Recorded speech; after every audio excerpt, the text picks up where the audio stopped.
जैनब जल्द अस्पताल से आ जाएगी घर अपने। उससे पूछ लेना पुलिस में कंप्लेन करेगी, वो करे तो बेहतर है। क्या मतलब करे तो? वो उसकी शिकायत जरूर करेगी। क्या वो चाहती है कि आतिफ इस बार बच जाए? वो नहीं करेगी तो मैं करूंगा। मैंने सब अपनी आंखों से देखा है।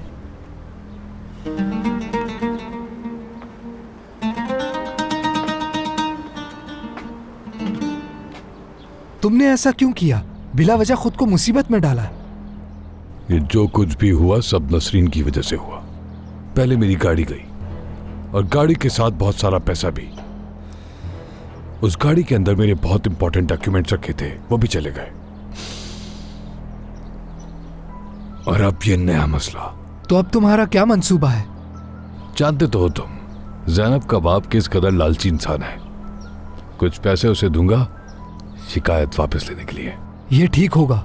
यार, पैसों की खातिर ये लोग इज्जत बेचते हुए भी नहीं सोचते।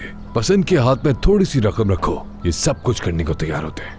जिम को ही देख लो। अब हमने कि उसकी बहन एक अमीर आदमी के घर पे रह रही है, देखा तुमने? उसे कोई फर्क नहीं पड़ा।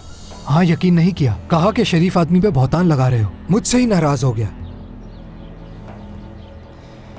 सोच रहा हूं कि नसरीन से वो डॉक्यूमेंट्स कैसे वापस लूं। नसरीन को पैसे दे दो और वो सारे दस्तावेजात ले लो। कौन से पैसे यार? पहले ही बहुत पैसे लुटा चुका हूं, अब तो बिल्कुल खाली हो गया हूं मैं। धमकी दो फिर। धमकी दूं उसे? किस बात की धमकी दूं उसे? जुनेद की जो माँ है ना, वो सबको बता रही है कि उसका बेटा नसरीन की वजह से जेल गया था। तो फिर नसरीन का इस बात से क्या ताल्लुक बनता है? नसरीन जुनेद की दोस्त थी।